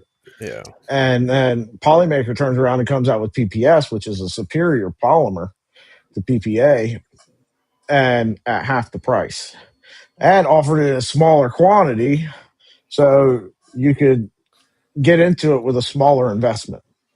Yeah. I would really like to see it without carbon fiber, though. I just want it plain in color instead of black and carbon fiber. Yeah, so we use PPA in injection molding, and it's a white, like an off-white color, and it's natural raw ABS form. is the same. Yeah, ABS is the same. What I'm saying, like, instead of adding carbon fiber to everything because you want to sell more products, like, make it in a bland, regular color and sell it that way. Yeah. I will predict this. By Formnext 2028, you'll have products, engineering grade stuff, engineering grade materials that are going to be sub $100. Well, yeah. Yeah, talking, I mean, we're talking 1,000-kilogram rolls of it. 1,000 kilograms? 1,000-gram rolls of it. Sorry. I was like to say, that's gigantic. Here is your 1.5 Gaylords of. Sorry already? Jeez. Oh, jeez. Oh, Lord. X Polyur PPS plane is pretty dang good. Where do you get that? I don't know if it's Terry or Dave, but where do we find X Polyur PPS? Bland kind of guy, yeah. Now that Most I got of a the time, printer I'm that pretty can actually bland. print that stuff, I'd be interested in trying to print some of it. Yeah, well, so I've got the H2D down here printing away. It's the only one that I have that is able to print it, but I'm sure I could on some of the Vorons that I have. You can. It takes a little bit of work. Well, But only one of it, them has a tube. The other two have a Revo, so they can't actually get. Yeah, to the Revo can. do it. So I print it with the Rapido 2s. Okay. So Dan's laughing at I the don't comment have that down on there. anything. Dan's laughing at the comment down there. He says the semi's coming down the street with my filament shipment. Yeah. You've all seen the video of LM Moses, right? Yep. Where he literally got a semi-load of shipment. Yep. Oh God, I can't even talk. I would not be mad if that accidentally showed up at my garage door. Yeah, I'll even unload it. Me neither, but I would have no idea where I would store it. I don't have a garage. I don't have a workshop outside of my apartment, and I have a small apartment. Oh, I mean, I have a workshop, but I couldn't fit it. No. Yeah. Yeah. I tell the children that they now have to share a room because this is now the filament storage room. Right. Sorry about your So is bad the luck. living room and the kitchen and Yeah. Brad, I'm with you. I really want an H2D. I'm kind of up in the air whether or not I would want to spend. So I would want a high temp AMS unit, right? So that brings my total up for like an H2C up to what is it, like 2,500 or something like that. Yeah. Or now the H2Ds come down in price because when that came out, that was $2,500, right? I don't care what the reasons are, but that's what it was. um, but I'm on the fence on which I think either one of them would work fine for me for what I do with it. Mm-hmm. But if I was taking the money out of my own pocket, which one would I buy? I think at this exact moment I'd go with the H2D just because it's been real world tested and the H2C hasn't. Well, not only that, like having an H2D right here, I can tell you that it is not much different than what the C offers, um, except for if you care about a little bit more waste and a little bit more time. Functionally, they're the same. And I do have the high temp unit as well. And functionally, they're the same. I would save the cash and get the D. It's my opinion. Yeah. And if you don't do I'm multicolors, save even more cash and get the S. no, so that's what so right now I need a machine like the Centauri Carbon is an amazing printer, right? But it's Yeah. one color. So they talked about Elegoo talked about they're going to release their AMS now for the Centauri Carbon. I did see some chatter about that. Yeah. I'll If believe it it's when going I to be see good, it. I don't know. If it's going to Yeah. work, I don't know. But If they release it, I'll get it. But I bet you would like the T. But yeah, 90% of the times when I print multicolor stuff, it's two colors. Same. So having the H2D versus the H2C, it's kind of six of one, half dozen of the other as far as functionality with it. But the thing that I really like about the H2C, right? We're talking about printing PPS, right, Yeah. or PPA, and it is a pain in the butt every time I print it to then have to go right behind it, try to make sure I don't let the nozzle cool off, because boy howdy is it not fun to get out of there. Shout out to West3D and their Undertaker nozzles. To be able to take as much torching as I put to one of those when it was clogged with PPS CF, astounded. Okay. But the amount of purging that you have to do behind it is ridiculous. If I have a dedicated nozzle on my machine that just sits there and that's all it does, I can just tell the slicer, hey, nozzle 6 is PPS CF. Don't load anything else into it. And it just sits there in my machine for when I want to print that. I'm all there. But how do I feed it to it? Because I ain't going through an AMS. Correct. And that's my point. Like, if you're going to print PPS, you should probably have a dedicated machine to print PPS. So that's my Micron project coming up. I'm going to put the tube compact in it, I think. I just Hell put a yeah. PPS glass filled gantry on it. Chamber temps get to in the 90s on it. I want to get DLL PDF has their new beds with the integrated heaters that apparently go to 200C. Nice. So I put that in there, 90 degrees Celsius chamber temps. I should be able to peak and Altum through that thing. I'd love to see it. Mm-hmm. Yeah, so I just picked up, I ordered, it's not here yet, but one of those graphite beds. Yeah. And I'm anxious to try that out. I've heard those are super dead flat. Yeah. Yeah, I heard good things too. So we'll see how good it actually is. Yeah. There shouldn't be any deflection in that either when it heats.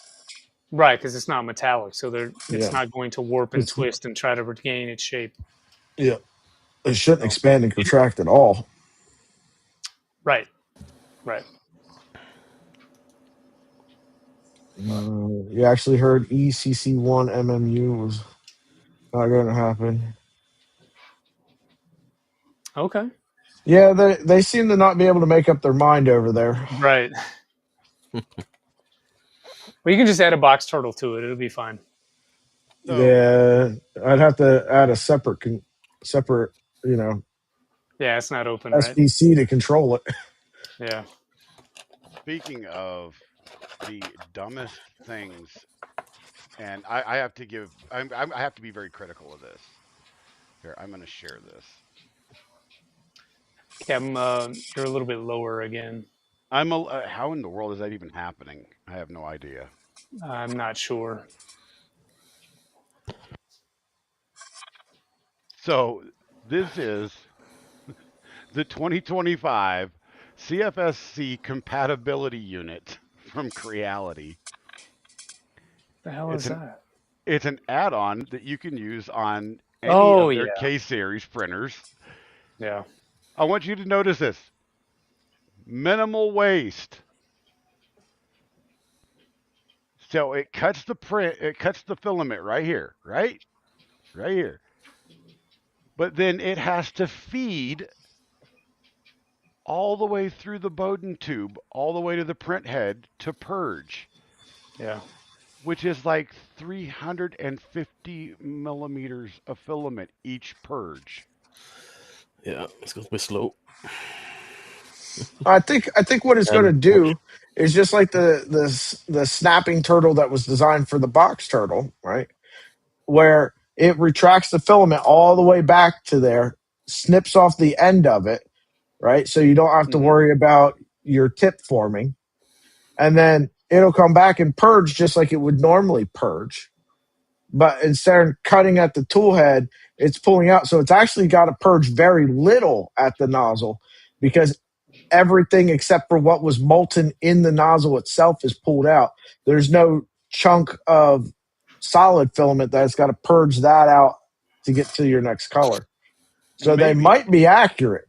they might be accurate, but I haven't been able to find. I've literally researched this for like the last 2 days. I can't Mm. find anybody that has actually been able to prove it because nobody has it. Yeah. Yeah.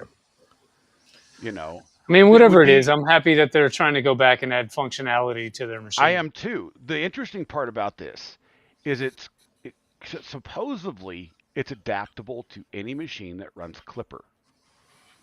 That's what they said. So What I'd like to see some companies start doing, because like I've hit a wall on like the Trident with, processing power, right? Offload some of that. Put a um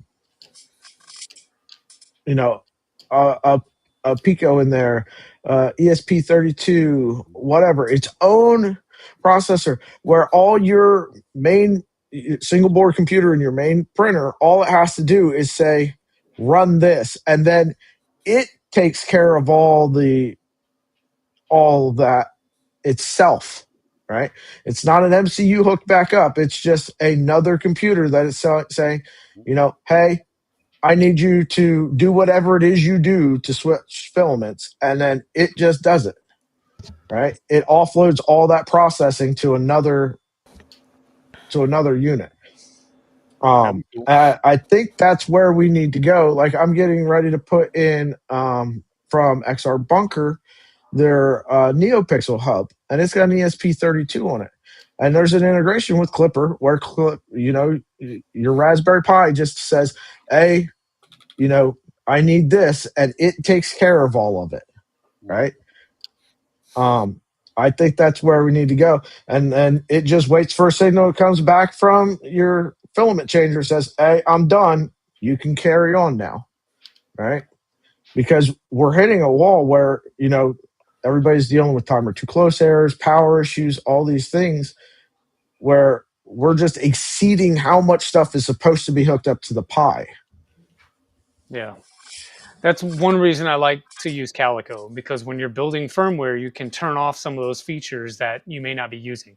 Things like support for different accelerometers that you're not using, different MCUs that you may not be using, and that frees up some of that bandwidth and memory, so it's not trying to run some of that stuff. So personally, that's what I like to use for that capability. Yeah, I haven't dug too much into Calico. I installed it on some of my machines. Now, the thing that I have a question on, right? If I tell it that my beacon is a non-critical MCU, does it have a check that goes, okay, this is listed as a non-critical MCU, but it is critical for the process I'm about to do, like homing Z? Nope.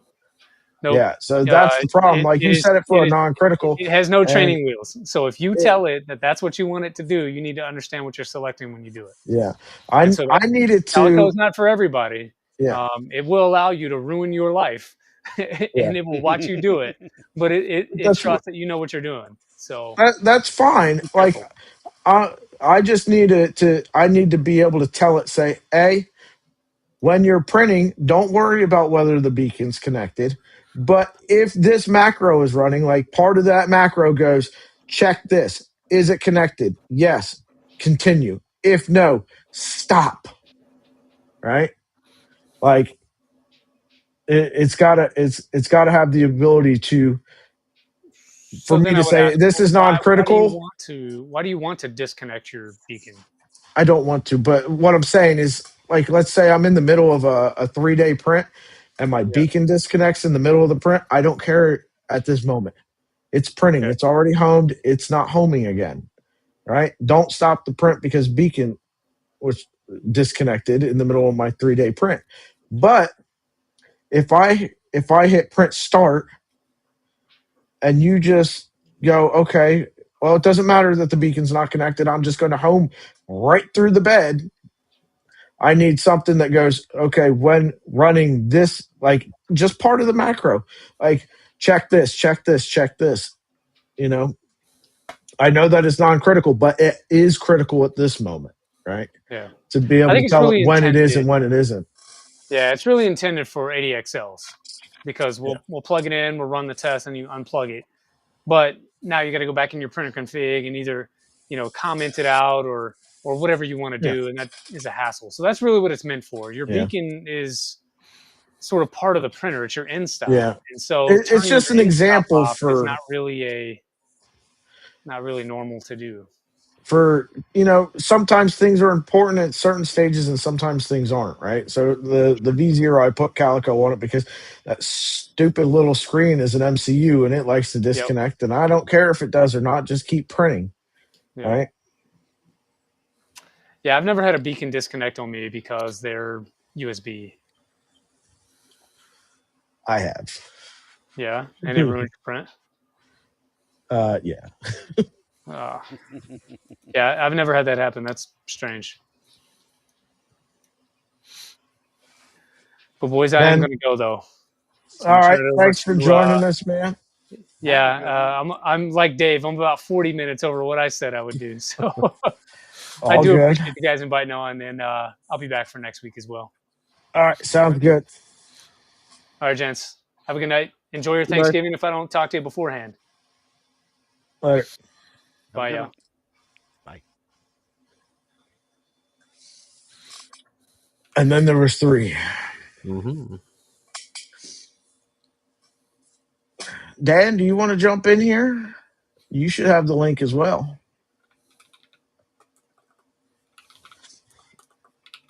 I know Luke is in the middle of something. But yeah, I don't have your list in front of me, Captain. Let's see, what else do we got here? Well, we got the Cheaty Max 4 combo. That big monster, it's 390 by 390 for $1,200. Yeah, that seems like a good price for that. If they've got the MMU fixed. Yeah. Just saying. Mm-hmm. I mean, Cheaty's always had pretty solid hardware. It's just that new MMU system has had repeated issues since it was released. So it has. Yeah. I mean, I know where there's a Cheaty Max 3 sitting right now, unused. and I'd really like to get my hands on it just to mess with the thing. Yeah. Nick, what are we talking about? Cloud compute for me. What are we cloud computing?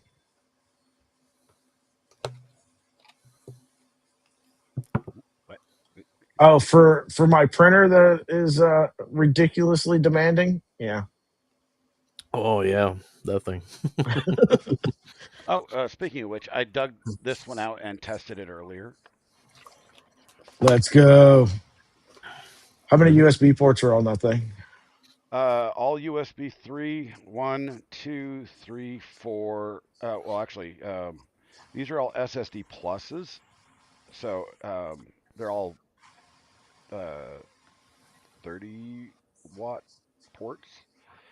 So there's four in the back and two in the front. Let's go. That'll get it done. Nick, it's not underpowered. It's a Pi 5, 4 gig. It Should it no. And cruises it it's cruises Wi-Fi. at like under 10% CPU usage and under 10% memory usage 90% of the time. But then what all that's hooked up to it requires, communication, and it can spike, and when it does, that creates a problem. Oh, Brad's back.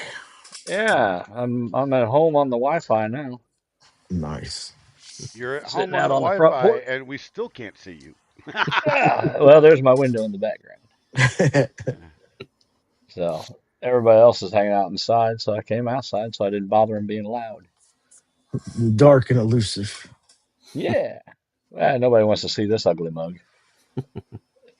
I don't even want to look They tolerate my ugly mug, so at it. So what I missed part of it when you guys were talking about the I think it was the extra USB port on the tool head. He was talking about, it's meant for the accelerometer. You put it on, take it off, mhm. etc., and beacon communication. Um, so are we saying something like a Cardo is going to possibly have connection issues going through the tool head, and it should go No, straight back to the no. Pi? We're talking about Calico. We're talking about We're talking about Calico's Calico. non-critical MCU Ah, definition to make it ignore disconnects from a particular MCU. gotcha. No, I know what Killett was talking about. Is the theory is the same thing as the theory with Linux as well. Years ago, whenever you installed Linux, you would go through and you would recompile the kernel itself to remove unneeded features just to save Yep. memory. Yeah, Anymore, nobody bothers to do that. God knows why, because it's just as bloated anymore as Windows is. There are distros that aren't as bloated though. or maybe did your mom leave it in the car? I wasn't giving you an attitude.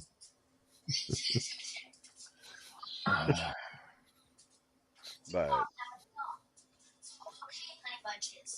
I did have the Cardo repo cause my Pi to show dirty on Moonraker, and then it wanted to keep dropping off of Wi-Fi. So for right now, I just plugged my Wi-Fi. I made a gateway, and I just plug it into it, like a regular Ethernet on my Trident, Yeah, which solved it for now. I run everything. I plug hardwire everything if I can.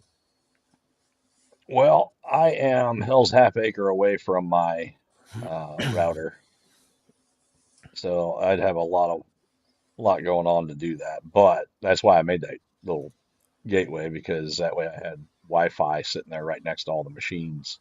But it has one Ethernet connection off of it that I stuck right into the Trident. I feel you. I've got 3 8-port switches out here and an Mm. access point. Yeah, I may move my router, but down into my work area is not the place, because that puts it down in the basement. So then everybody that's upstairs is going to have less. Yeah, And, you I, just have to and run I'm, them on I'm the only access one point. hanging out down in the cave.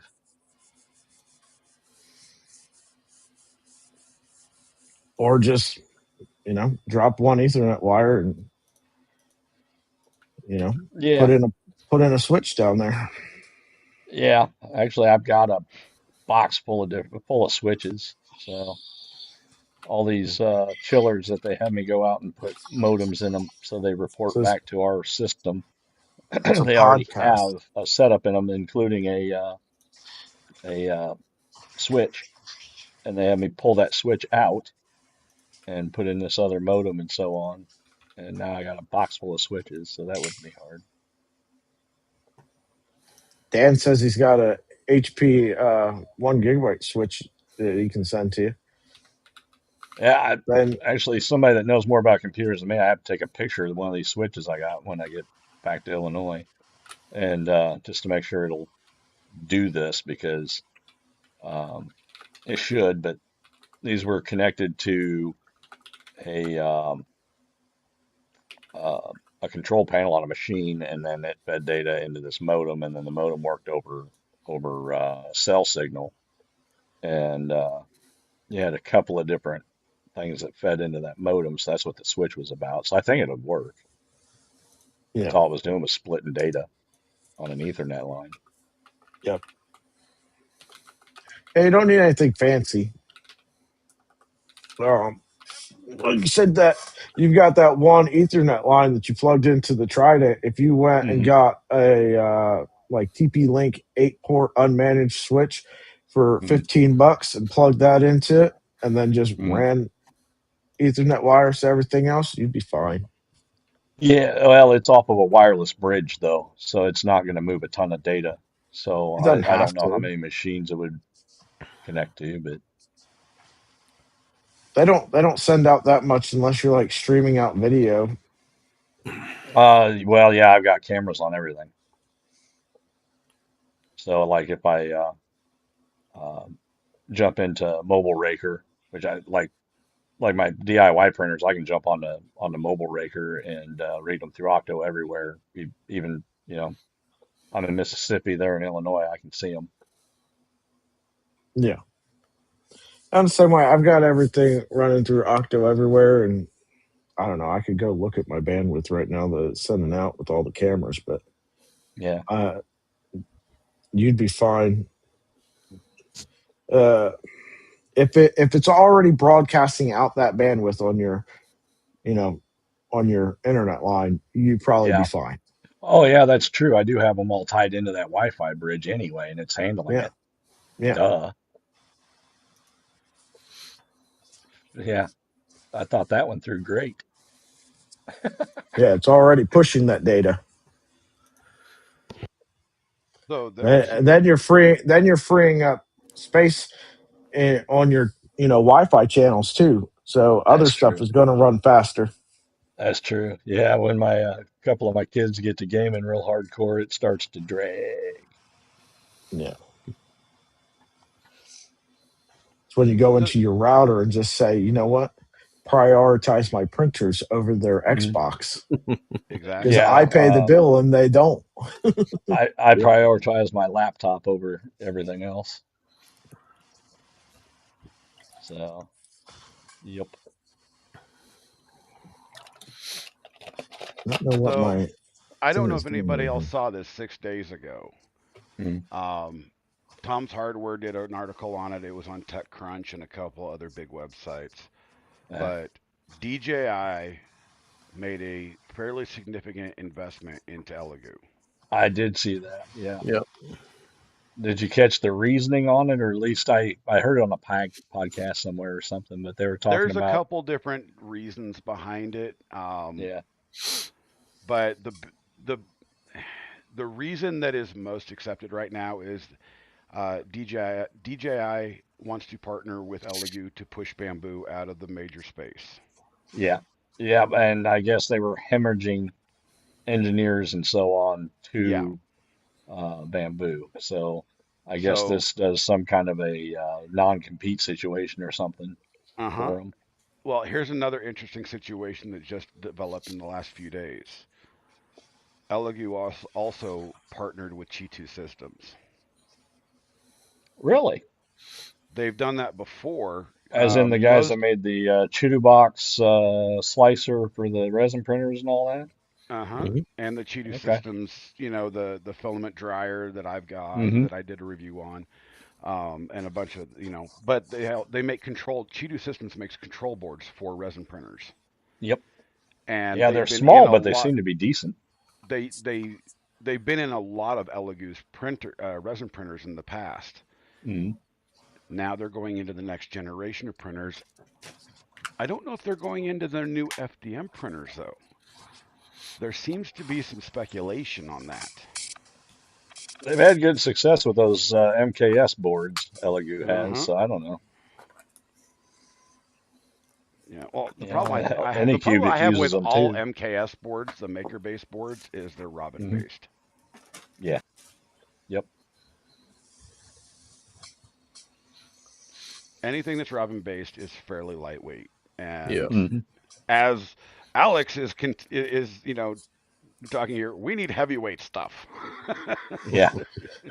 Yep. Only after a certain point. Okay. My Hey, use case is if you can stretching over it. if you can over engineer it and sell it to a consumer, do it because the consumer will be happier later Yeah. Yeah. because it won't break as easy. No argument Yep. there. I gotta go off camera real quick. I gotta sneeze. I just had a possum walk up onto my porch and look at me. Yeah. Want to join the stream? I think he's coming around the corner for the cat food. Oh yeah. It was not shy at all. He just come up here like, "Sup, bro?" I went outside the other night. Well, I guess it was a week or two ago, and there was a possum in my trash can. And then it flops out of the trash can onto my driveway and decides to play possum on my driveway. Oh, you don't even want to know my possum stories from the past. Jesus, Do they they're end in not they're not stew? they're not YouTube friendly. So Is Nick is Luke? Uh, what's the deal with that toolhead board that he was supposed to come out with? That was like 48-volt capable and stuff like that for the toolhead board. Well, if it's anything like his Nocturne camera, it'll be fantastic. Uh, he puts out some awesomely over engineered stuff. Mm. Uh, but That Nocturne I is just the need only it to be camera I've ever available. just plugged into a Pi and it just worked. It's the oh, availability that's the issue. you know what? I also have an Intel Nook board, but I don't have a heatsink for it. I'll send that to you as well. Those things are little beasts. I don't even see it listed on his site. The Nocturne or the toolhead board. Either, honestly. So it isn't like in his product catalog, but if you hit the little search icon and type it in, Nocturne with an E, and you gotta spell it right, and it'll show up, and he's got them in stock. I don't know why it's not just easy to find, but I went to look the other day because it was talking about putting this takeoff tool head mm, on there, and you can't even order a regular tube from them. The only Fabrica's out of stock of them. He's out of stock. West 3D was the only person I saw that had them in stock. yeah, I think there is a large demand for the products because they're good, and so he's having a hard time getting them out the door. Nick says it was put on pause due to the cost. Yeah, Nick, I think the Nocturnes have been around a while. I found another one similar to it on Amazon that looks just like it, but The I Noir don't. board from what's it? I can't remember who makes them, but they're night vision cameras Hmm. in that Raspberry Pi cam layout. Yep. Yeah, it looks just like the Nocturne, but I don't know if it'll work the same. I was gonna try and order another one to throw in the Trident. I have issues every time I try to use like one of the Raspberry Pi style cameras with a ribbon cable with them staying connected for some reason. Yeah, they connect on SPI. Yeah. I have issues with them every single time. I did too, but I just blamed it on the fact that I bought some from AliExpress that probably weren't actually Raspberry Pi cameras. They said they were, but they probably weren't. So It's like, I'm here, just buy this camera for $1.80. I was just following up, just reading another article on the whole Elegoo and DJI thing, and Hmm. a Captain, lot your of it camera's stems. still off, by the way.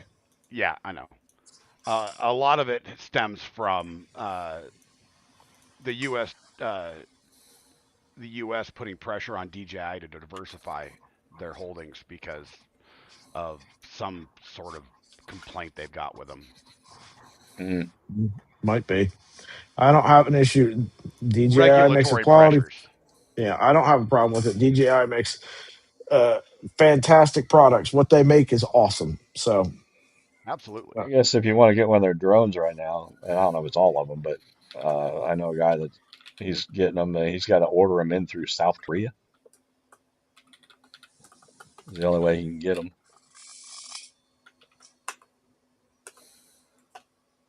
Well, you can get the Flip right now for $349. Yeah, I was looking at their drones. I was shocked at how inexpensive they were for what I they are. remember when DJI first came out on the scene, I was like, "Ooh, I want one of those." Oh wait, they're Hmm. $3,000. Right. Yeah. Now they're well, like guys, I I now their just got top an end was like interesting 600. notification. Yeah. Apparently, the free version of this only allows you to stream for 2 hours. So, here in oh just dear. like 3 minutes, this is going to shut off. So, I'm going to do some exit stuff. Thank you to everybody that joined us tonight: Maker Viking Captain, Brad, Kill Prince, Dave. Um, I appreciate all you guys coming out and joining. Everybody in chat, thanks for coming out. We're going to do this moving to Fridays. Now, the only issue next Friday is my spinal surgery. So, whether or not I'll be here or not, I don't know. As long as I can do it, though, I'll set up the stream for everybody else to do it. If you'd like to donate, at some point, I would like to get the paid version of this, so we're not limited to 2 hours, apparently, and so that we can get rid of the powered by Evu Mux in the corner. What's Um, the monthly on it? 25 a month or something like that. Okay. So it's cheaper than StreamYard that wants like $16 a week, Yeah. but Yeah. that's ridiculous. Yeah. That is ridiculous. That used to be cheap, but no. Yeah, I don't know. Anyway, it's my first time using it. I think this was a great reintroduction to the podcast. I really like this roundtable discussion type situation. I hope you guys all come back next week. And have a good one, guys. You'll be able to see me next time. I'll be in the living room. Links in the descriptions to everybody's socials and where you can find them. Stay tuned for next week when we pick on Alex. Yes, I'll be in a Halo thing. Yeah, it'll be fun. Yeah, buddy. Yeah, don't push yourself. No. On this whole thing. I gotta have something to do, otherwise I'll go crazy. Well, going crazy is a thing. Yeah, already there. I Thing to just don't do. need to go any further down that rabbit hole. Been there for years. Bye, everybody. But See y'all.